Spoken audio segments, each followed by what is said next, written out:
अहमदाबाद में निकाली गई जगन्नाथ रथ यात्रा। गृह मंत्री अमित शाह ने की मंगला आरती। भगवान जगन्नाथ की रथ यात्रा की धूम सिर्फ ओडिशा में ही नहीं बल्कि गुजरात में भी दिखी। गुजरात के अहमदाबाद में भगवान जगन्नाथ की रथ यात्रा निकाली गई, जिसमें भगवान जगन्नाथ बहन सुभद्रा के साथ भाई बलभद्र रथ में सवार होकर नगर भ्रमण करने निकले। केंद्रीय गृह मंत्री अमित शाह मंगला आरती के लिए सुबह करीब 3:30 बजे जगन्नाथ मंदिर पहुंचे और पूजा अर्चना की। अहमदाबाद में निकलने वाली भगवान जगन्नाथ की ये रथ यात्रा पुरी के बाद देश की दूसरी सबसे बड़ी रथ यात्रा मानी जाती है।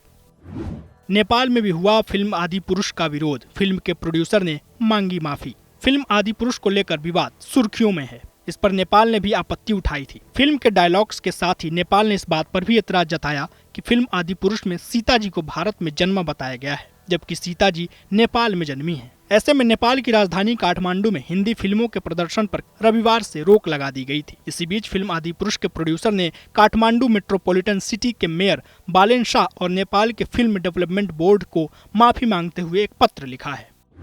गया के विष्णुपद मंदिर में धूप से चलती है घड़ी। मंदिर परिसर में यह सूर्य घड़ी 164 वर्ष से स्थापित है।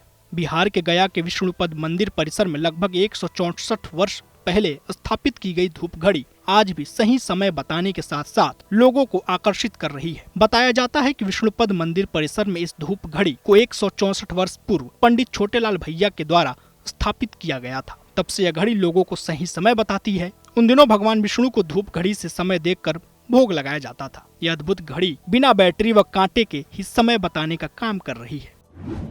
कोलकाता में निकाली गई रथ यात्रा। सीएम ने किया उद्घाटन। भगवान बलभद्र का रथ सबसे ऊंचा 38 फीट का बनाया गया। कोलकाता में इस्कॉन द्वारा आयोजित रथ यात्रा की शुरुआत की गई। सीएम ममता बनर्जी ने रथ यात्रा का उद्घाटन किया और साथ ही पूजा अर्चना भी की। भगवान बलभद्र का रथ ऊंचाई में सबसे बड़ा है। इसकी पूरी ऊंचाई 38 फीट की थी, जबकि भगवान जगन्नाथ का रथ बलभद्र के रथ से छोटा है, लेकिन सुभद्रा के रथ से बड़ा है। सुभद्रा देवी का रथ सबसे छोटा है और इसमें लोहे के पहिए लगाए गए हैं। इसकी पूरी ऊंचाई 36 फीट की थी।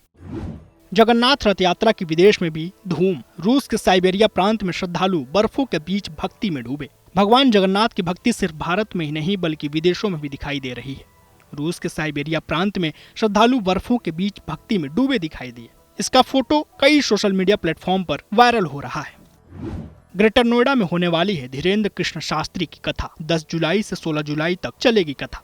धीरेन्द्र कृष्ण शास्त्री अब देश की राजधानी दिल्ली से सटे ग्रेटर नोएडा आने वाले हैं। ग्रेटर नोएडा में 10 से 16 जुलाई तक धीरेन्द्र कृष्ण शास्त्री कथा सुनाएंगे। बागेश्वर बाबा के लिए भव्य मंच तैयार किया जा रहा है। आयोजक दावा कर रहे हैं कि बाबा के कार्यक्रम में 10 से 12 लाख लोग हर रोज जुटेंगे। बाबा के कार्यक्रम को भव्य बनाने के लिए आयोजक बड़े स्तर पर तैयारी कर रहे हैं। उनके लिए सहारनपुर में भव्य सिंहासन बनाया जा रहा है। जम्मू से कालीन आ रही है। बाबा के मंच को सजाने के लिए फूल वृंदावन से आ रहे हैं।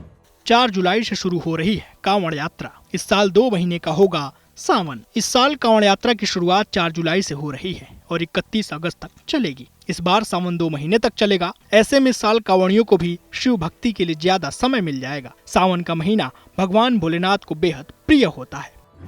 29 जून को है देवशयनी एकादशी। इस बार 5 महीने तक योग निद्रा में रहेंगे भगवान विष्णु। देवशयनी एकादशी तिथि की शुरुआत 29 जून को प्रातः 3:18 पर होगी और अगले दिन 30 जून को प्रातः 2:42 पर समापन होगा।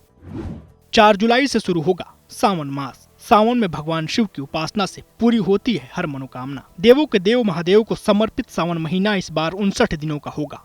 सावन महीने की शुरुआत आषाढ़ की पूर्णिमा तिथि के अगले दिन से होती है। हिंदू धर्म में सावन को बड़ा महत्वपूर्ण महीना माना जाता है। हिंदू पंचांग के अनुसार इस बार 1 नहीं बल्कि 2 महीने का सावन होगा। हिंदू पंचांग के अनुसार इस बार 1 नहीं बल्कि 2 महीने सावन के होंगे। सावन माह की शुरुआत 4 जुलाई से होगी और 31 अगस्त तक सावन का महीना रहेगा। इस बार सावन मास में 4 की बजाय 8 सोमवार होंगे। बाबा बागेश्वर की भोपाल में 20 जून से होने वाली कथा स्थगित। बागेश्वर महाराज की कथा भोपाल में 20 जून को होने वाली थी, जिसे कैंसिल कर दिया गया है। इसके पीछे कोई कारण तो नहीं बताया गया, लेकिन इसकी जानकारी बागेश्वर धाम के आधिकारिक सोशल मीडिया हैंडल से दी गई। धीरेन्द्र शास्त्री की अगली कथा राजगढ़ में होगी, जो 26 जून को प्रारंभ होगी। आदिपुरुष के खिलाफ सड़कों पर उतरे लोग। पीएम को पत्र लिखकर फिल्म आदिपुरुष बैन करने की मांग। फिल्म आदिपुरुष के रिलीज होने के बाद विरोध थमने का नाम नहीं ले रहा है। आदिपुरुष के रिलीज का विरोध करने लोग अब सड़कों पर उतर आए हैं। भारत के बाद अब नेपाल में भी इसका विरोध प्रदर्शन शुरू हो चुका है। ऑल इंडिया सिने वर्कर्स एसोसिएशन ने प्रधानमंत्री नरेंद्र मोदी को पत्र लिखकर उनसे फिल्म की स्क्रीनिंग बंद कराने और भविष्य में सिनेमाघरों और ओटीटी प्लेटफॉर्मों में आदिपुरुष शो को तुरंत बैन करने का अनुरोध किया है। एक खुले पत्र में AICWA ने लिखा कि फिल्म स्पष्ट रूप से भगवान राम और भगवान हनुमान की छवि को बदनाम कर रही है और हिंदुओं और सनातन धर्म की धार्मिक भावनाओं को आहत कर रही है।